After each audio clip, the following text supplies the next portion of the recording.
We're starting a series in November. It's a 3-week series, so it won't be belabored. But Spirit asked me to do this a couple of months ago on helping us understand some of the personality pitfalls that we experience even when we are on the path. We all get on the path of spiritual commitment. We're working and we want to be one with God. But our personalities sometimes have little traits within them that need to be processed through, healed, and adjusted. And so I was guided to do a service on the Judas syndrome, which is our first one today. Yay. I'll be thank you. I will be talking about Peter and faith, of course, and everybody goes, I already know that, but do you? And then we'll talk about the sons of thunder, which by the very name, you should understand what we'll be dealing with on that Sunday service. But I want us to kind of relax in, and I would ask this of you. This is a piece of this will somehow be in your world. This is my journey. A lot of this is in my world. And so I don't want you to stop and judge self or judge anyone else. I want you to, let's go the whole journey. Let's walk through the whole journey. Will you trust me on that? Yes. Okay. All right, so here we go. I will start in the beginning. Judas is mentioned very few times in the New Testament or in the Aquarian Gospel, but the times that he's mentioned are very poignant. They're very interesting. So let me start with the beginning. Jesus is gathering his disciples. This is in chapter 88. Jesus is at the home of Matthew, and I will try to bring you all up to speed. Don't worry if you don't know these stories. Matthew was one of the 12 disciples. He was the tax collector. So Matthew he had an accounting house, right? He collected taxes and took care of the money. Well, he had people working for him. And one of the people working for him was Judas. So Jesus asked Matthew to follow him. God is sending me on a mission. Will you follow? And Matthew said yes. And then Judas, who was employed by Matthew, they were there. And Jesus turned to Judas and said, "Stay your work. The masters call us to a duty in the saving banks of soul, the savings bank of souls. I go and you may follow."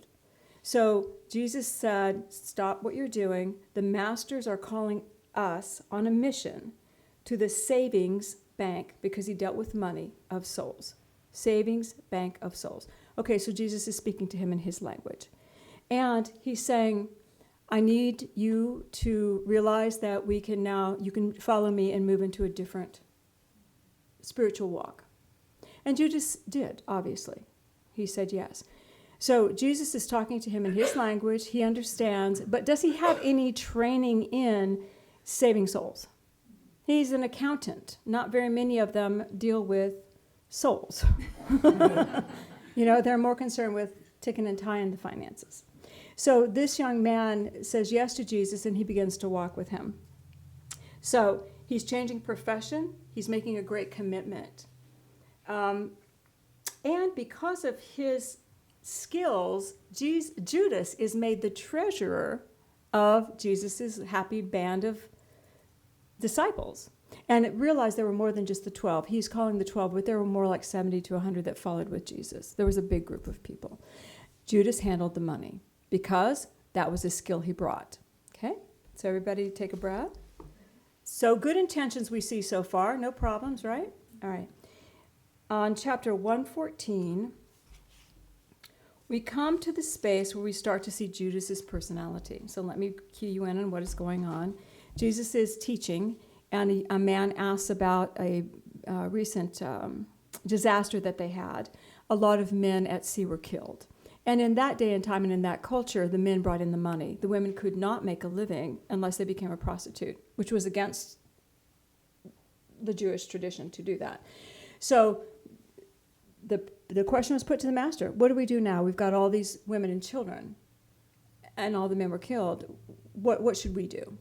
And Jesus said this, a worthy plea. We can't bring to life the men who have died, but we can help those that survived. And he says, "You stewards of wealth of God, an opportunity has come. Unlock your vaults, bring forth your hoarded gold, and bestow it with a lavish hand. This wealth was laid aside for such times as these. When it was needed not, it was yours to guard. But now it is not yours, for it belongs to those who are in want. And if you give it not, you simply bring upon your heads the wrath of God. It is not charity to give to those who need, it's honesty. It is but giving men their own." And then he turned to Judas, and he said, "Bring forth our treasure box. The money is not ours now. Turn every farthing to the help of those in such distress."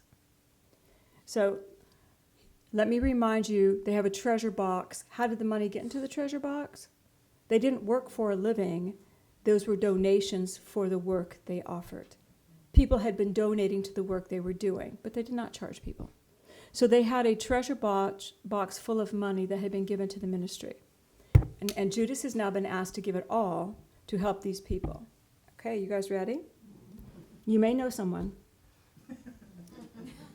Judas did not wish to give the money to those people in want, so he said to Peter, James, and John, the inner three, he brought them over and he said, "Lo, I will save a certain part and give the rest. That is surely enough for us. We'll save just enough for us, for we're strangers to those people in want. We don't know those people. We don't even know their names." And Peter said, "Why, Judas, man, how do you dare to think to trifle with the strength of right? The Lord has spoken. The wealth does not belong to us in face of this distress. To refuse to give it is to steal. You need not fear. We will not come to want." So we see the first in Judas's, and then all the money was given because Peter was watching. But we see the first in Judas's personality. Judas had in his personality the consciousness of, I will take care of the situation as long as it serves what I know needs to be done. I will participate with you. I've got your back. I've got your back. And I'm going to support you until I think it should be done a different way. Take it to us personally now. How many times has somebody said, "I've got your back"? I'm told that all the time. If you have my back, why are you trying to veer my energy off in a different direction?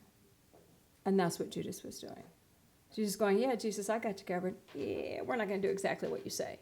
You know, that's happened to me when I had people work for me. Say, "Hey, did you do that?" And this is not Bonnie. Say, "Hey, did you get that done?" "Absolutely got it done." "Hey, did you double check it?" "Absolutely double checked it." Spirit said to me, "Double check it." It's a brand new person, just started. Spirit said, "Double check it." I went and looked at it, and it was all full of typos on our website. This is not a small mistake. And I looked at her, and I went back to her, and I said, "Why did you tell me you double checked it when obviously you didn't?" And she went white-faced, because I knew in her eyes her answer was, "Well, that's how I work. I lie till I get around to doing it again." And I realized in that moment, no. And I did give her a second chance because she begged, and she was gone within a week. Because no. Why do you say you have my back when you're trying to veer my energy around? So I will also give you this example, which is kind of cute. If you've ever been a spiritual leader and you're trying to lead people, like let's say you're leading people to Malta on a spiritual trip. Don't you know I had a free-for-all going on behind me? We got your back, Cindy. Oh, no. It's like herding cats. But we got your back. We're right behind you. No, you don't. No, you don't. So being honest about, I'm going to be a wildcat behind you, but I still love you, I appreciate much more than saying you got my back when you don't have my back. And this starts with everything. Then we have those situations when you have my back, and then I got your back, and then you end up standing in front of me, telling me what to do. Seriously? Patrick?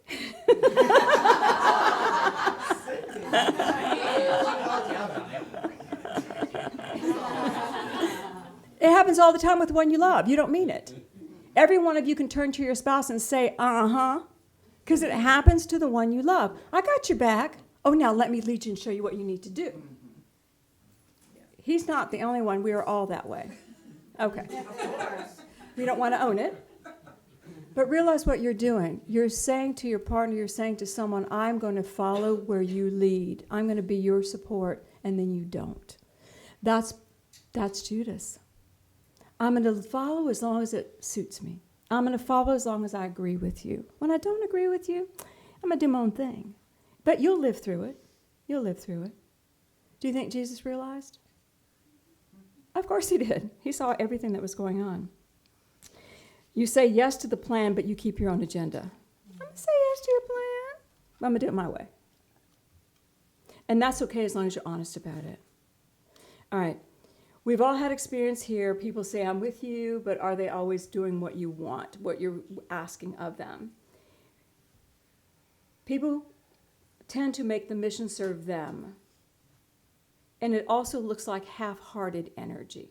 Half-hearted energy. So yesterday, Spirit told me to go and take a color therapy session. I have a color table downstairs in my home. And I went, tomorrow? No, today. Tomorrow? No, today. Okay. So before the game started, I said, Patrick, I got to go down and do a healing session. I'll be 20 minutes. I'll be back. So I went down. I'm lying on the table, got the lights on, praying, and I went, oh, I'm living my Sunday service. I'm laying on this table half-heartedly. Laying on this table, thinking about everything I need to be doing, and I'm not following Spirit 100%. So I took a breath, prayed, and I was gone. I was out for more than 20 minutes. I had a great healing, but I let my mind go, and so I could go into Spirit. Do you see how easy it creeps up on us? Just sneaky, sneaky. Okay. All right. Okay, step 2 of Judas's progression. This is toward the end of the journey.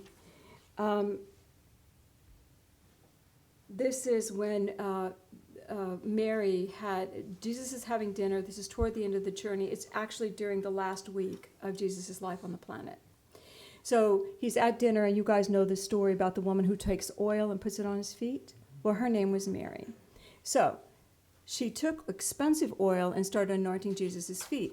Bear in mind, in that culture, that was something that was done. Your feet were always anointed. That was, in our culture, we don't understand it, but in that culture, that was done because of the land, the heat, the sandals, everything they had to go through. So she had this expensive oil. And Judas, always looking at the selfish side of life, said, "For shame, why do you waste that costly perfume? We might have sold it for 300 pence and had money to supply our needs and feed the poor." And Judas then turned to the others, and he said to the others, "This is what's happening." And the others turned to Mary and said, "Why, Mary, what a profligate you are, you should not throw away such wealth." So what does Judas do this time? He speaks to Mary and chastises her, house, whatever of you. And then he rallies people to be on his team. It wasn't so effective the first time to try to get what I wanted done. So now I'm going to move into turning other people onto my side so I can get what I want done. Do you hear me? I'm still got your back. I'm just going to make sure it happens the way I need it to happen. Make sure of that. So you start gathering a little group of people around you, and you turn them. Now, he has been witness to many of the followers of Jesus turning away at this point, because Jesus would tell them these deep truths, and they would get offended. So Jesus watched a bunch of people leave. So Judas is like, yeah, I can do this. And he's successful. He turns those disciples against Mary, and this is what Jesus said. "You men, be still, let her alone. You do not know what you say. The poor are with you constantly. At any time you can minister to them, but I will not be with you long. Mary knows the sadness of the coming days and has anointed me before my burial. And the gospel of the Christ will be preached, and everywhere it's preached, they will talk about her in this moment." All right, so we have Judas rallying the troops. All right. "What I do, you do not see," is what Jesus said. It looked like Judas was with him 100% because he traveled with him, he ate with him, he prayed with him. All of these things were true, yet he was still in his own agenda and his own plan. Do you understand being in camp with people who you know that 80% of what they do is great, but there's 20% that they're going to take and try to derail you at some point? Do you realize that? Do you realize that you might do that? Where you don't even realize that you're not quite 100% there. So you just keep going till you really see what's going to happen, but your agenda's up front. You're living your agenda. And as a church, as a teacher, I've seen whole classes turn against a fabulous teacher. I can't believe it. Just because one of them got mad. They take the whole crew and start, then I just have to ignore them and give them a test. Then they sober up, Then they realize, yeah, they were wrong. It happens in churches all the time. Cannot tell you how many of these moments we have lived through, where one person gets mad about one thing, and then they get a group going, and then they'll point out all the. And I publicly have told you a million times, you want to judge something, Patrick and I give you plenty of options. We have all kinds of things that you can pick at, and we don't hide them either. Pick a thing. That's fine. Go ahead.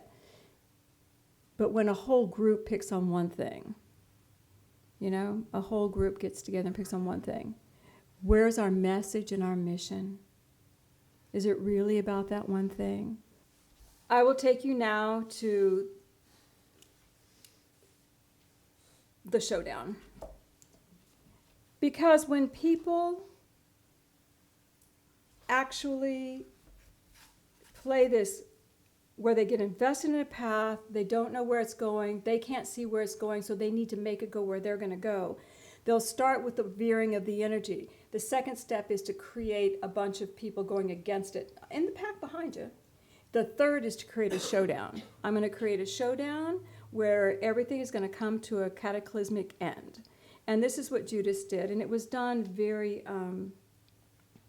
very carefully. What happened was it was Jesus' last week on earth, and the Pharisees were trying to kill him. And one of them said, I know one of the 12 who worships wealth, and for a sum, I think he'll lead us to Jesus. Because they didn't all know who he was. This is in Jerusalem. We think it's a little town, everybody knows what Jesus looks like. They don't. He would speak to the crowds. These people in charge probably never went to his gathering, and they needed to get certain people there to arrest him. So they went to Judas, and they said, hey, dude, for 30 pieces of silver, they actually paid the guy 100 pieces to go get Judas. So he got the better end of the deal. He gave Judas 30 pieces. 30 pieces, you point out who Jesus is, we will take him to the priest. All he has to do is tell them what he is and who he is, and then the priests are going to support him. Isn't that great? Now, why would Judas succumb to that? Because he understands it. Because he understands money, and he understands the showdown energy. He understands that's his world. That's his way. And he thinks he's helping. Let me do that. That sounds easy. I can do that. Don't you think Judas questioned just a wee bit when he's bringing armed guards to the garden? Don't you think in his mind he's going, I don't know if this is playing out like I thought it was going to play out. These people have weapons, And then he kissed Jesus, which was how you greeted. Men kissed one another in greeting. He kissed Jesus. He told them, the one I kiss is the man you want. And he was arrested at that point. But I want you to hear the showdown energy. When someone's ready to show down with you, I almost want to go, why are you on my path? I know my path. I'm standing on my path. I am on my path. Why are you here? Why do you want to show down with me? Go show down with somebody else, because it's not going to accomplish anything. Judas did nothing more than he had always done that day. It's what he'd always done. He always wanted it his way. You guys get me? It was no big surprise. Jesus saw it coming. Jesus loved Judas, because most of the time Judas was cool. But he could not let go of his personal agenda and his personal need to understand. All right. Now I'm going to make you do it my way. I wanted it my way this whole time. Now it's going to be my way. Now you go, you do a miracle. They're not going to hurt you anyway, because if they try to hurt you, you'll just go away. You'll disappear like you always have. Go do a miracle. This is what Judas told Jesus. Do a miracle. He had no idea of the plan. He could not see Jesus' plan. He can only see his own. And we all know what happened in chapter 169. I won't read it to you, but when Judas realized that Jesus is being taken to the Sanhedrin and then to Pilate and back and forth, Jesus is judged about 3 or 4 different times in that night. And Judas begins to realize this is not happening the way he planned it. And then when he realizes he's actually being executed, he's actually on the road to be executed, Judas says, I have betrayed the Son of God, and Judas sees his error. And then he kills himself. We always think of Judas as the betrayer of the Christ. But Judas never saw the Christ. Judas just saw himself. Even in the end, he didn't see Jesus' plan. He saw his error. You guys with me? He saw his mistake. He saw his agenda not working. He saw his plan failing. And he never got it. That there was a plan acting out that was so much bigger, greater than he could possibly imagine. But he couldn't trust that. I'll follow you because I trust you because you can do miracles. And Jesus taught him to heal and do miracles. He had that ability. He wasn't exempt. But he couldn't trust what he could not see. He kept trying to make it what he could see. That's the Judas syndrome. You cannot trust the plan you cannot see. All right. So he did nothing different. He's always been that way. 100% commitment to support anyone. You cannot see their plan. You shouldn't be able to see their plan. But you should know that your plan, Spirit wants you to be a part of it. And you have to trust that in you. Most of us have these experiences with someone, and there's always a self-serving element in those experiences. If we are having the experiences, we are a part of the experiences. So we're with people, they're kind of with us, they're helping us, they're going through the motions. There is an attempt to redirect, but that's okay. They don't mean it. I've gone through this so many times. Oh my God, this is my issue. So they're doing good. They don't mean it. They don't mean it. They just don't know any better. Okay, they try to redirect the energy. Now they're gathering the mobs. Okay, that's fine. They don't understand. It's okay. It's okay. They'll see the light. I see the light in them. I know their souls. I love them. They'll be okay. And then the showdowns. No one wins in the showdowns. And then a third of the church is gone because whoever participated in the showdown is now mad because they didn't win. Seriously? Okay. Do you think I have something in me that allows this to happen? Yes. Thank you. Yes. Yes. There are issues within me as well that allows me to play at this level. There's always something within us that allows this participation. And I will own it. I will own it. I always see the best. Like if I see it starting to happen, I go, oh, they love me. Oh, they say they hate me. No, they love me. I know that. Of course they love me. You know? Dismiss everything. Just dismiss it. I'm not worried about it. It's okay. Yeah, no, it still plays out. It still plays out. So we have to start looking at it from our own inner perspective. And I'll go through this quickly. What we want to do is we want to do awareness, cause, and corrections. So the awareness point is, in the Judas syndrome, someone is not fully invested in the plan. So either someone around me is not fully invested in the plan, or could it be me that's not fully invested in the plan? I don't know. So this is my ideas. Do I treat people that way? Do I say, yeah, I got your back, going, I'm not going to be able to give what they want, but I'll say I will. Do I ever do that? Do I ever do that to God? Yeah, God, I promise you, I'm going to pray every day, except when I get busy. Same thing. I'm going to meditate every day, God, except, no. Do we do that to our spirit? I promise that I will let you move through me to heal other people and to be a source of prayer for others when I have time. You know, we make commitments to Spirit that Spirit asks us to make, and then we have our agenda that we put on top of it. If you are human, that is your first go-to. We all do that. That's the first thing that we do. Until we hurt so bad, until we are in so much pain physically ourselves, emotionally and mentally, and our life is falling apart, that we say, whatever it takes, God, to heal me. And then we're on it. We meditate every day. We do our prayer work every day. We do our healing work every day. We're on it, on it, on it. Now we're healed. Oh, now it's not so important. Maybe once a week now. You see? We have to really take serious stock of self. Are we completely behind the decisions that we make? Are we completely behind the people that we say we are behind? And that means if you cannot support that person, you say to that person, I got to bow out now because I can't, for whatever reason, I got to bow out now. It's a lot easier to have one person behind you that's got your back sincerely than to have 20 precocious peeps running around, veering energy around. Sound easy? Okay. All right. The second point, am I misdirecting spiritual guidance? Do I turn people? Do I try to get a team on my side? Do I try to get a team to say I'm right? Look, if you know you're right, people, you guys know this. If you know you're right, right? If you know you're right, do you need anybody to tell you you're right? No. Which when you don't know you're right, you try to get people to tell you you're right. Validate me now, validate me now, validate me now. You know? But when you know what you know, no one can change your mind because you're standing in your truth. So as metaphysical Christians, we have that powerful presence. But it's when we're insecure or not feeling powerful, do we try to collect people around us to agree with us? When I make a commitment to spirit, do my thoughts turn against me? Do I let my doubts creep in? Do I let all of those energies of my internal dialogue of where I have been, what I have been, turn against where I want to go?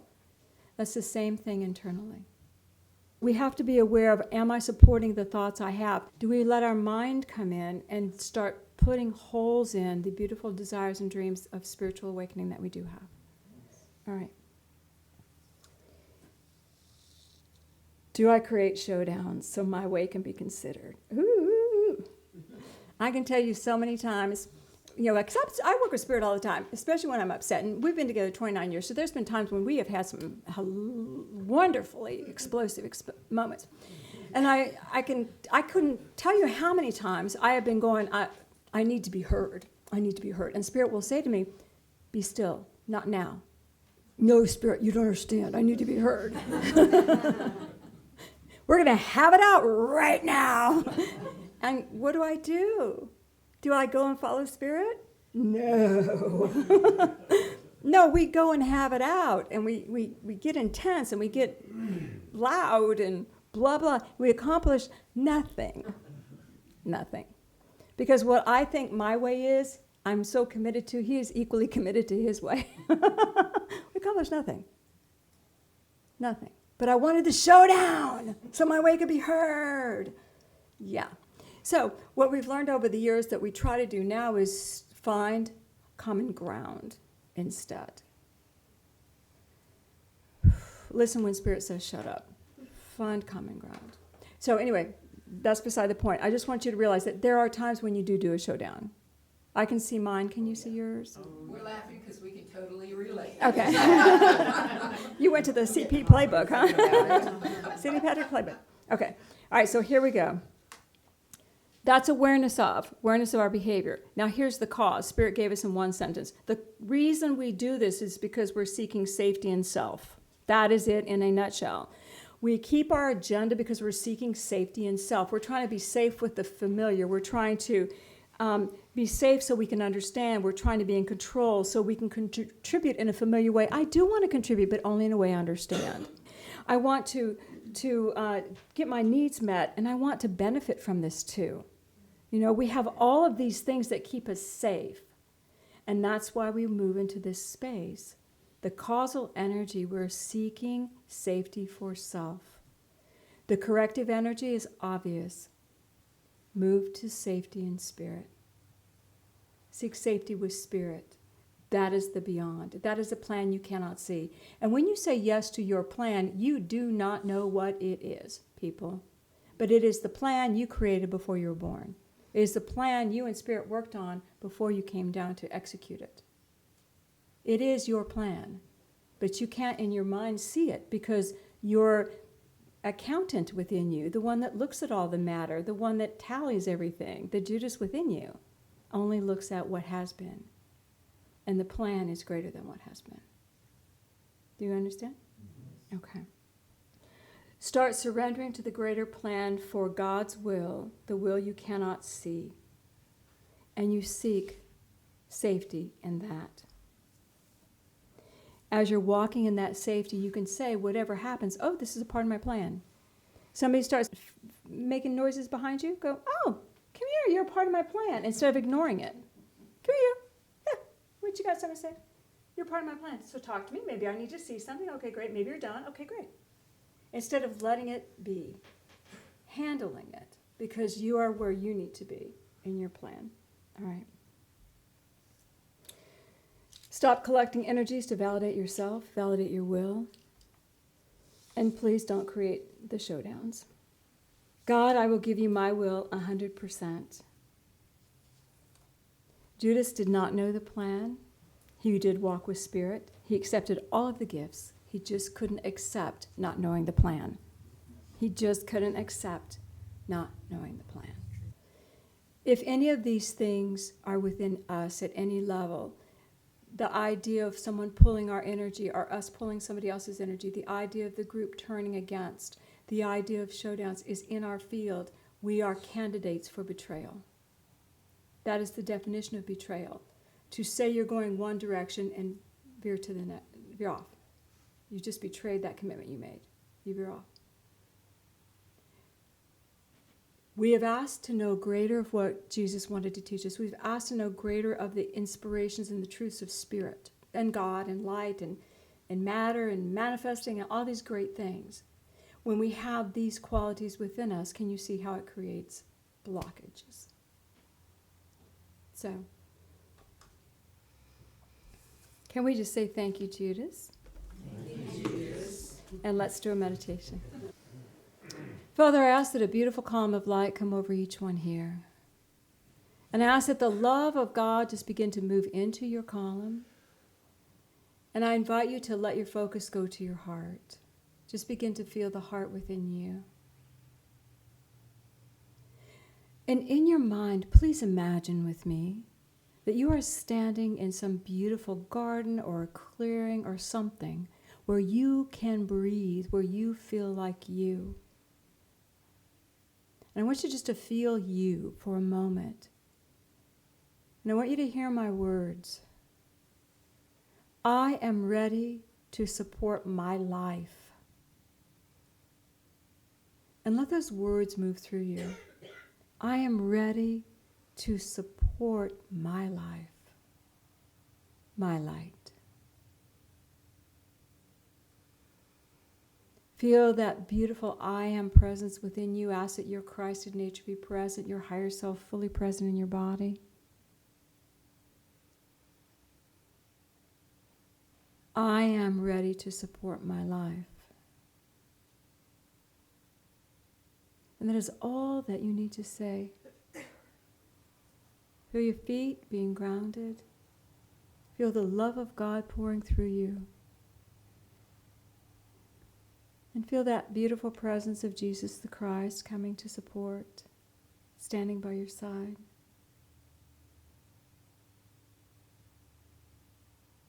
I now support my life. And God, we thank you so for the freedom to choose new today. We thank you. Take a breath and let your focus come back to your chair. Feel that you are deeply and dearly loved. And when you're ready, gently open your eyes.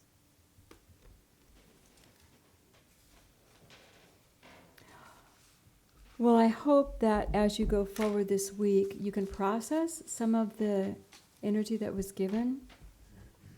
The next two issues are simpler. So this is our first, and walking just with the affirmation, I now support my life. 100%. And as you say that, you're actually saying, I'm walking with God. And so it is. So it is.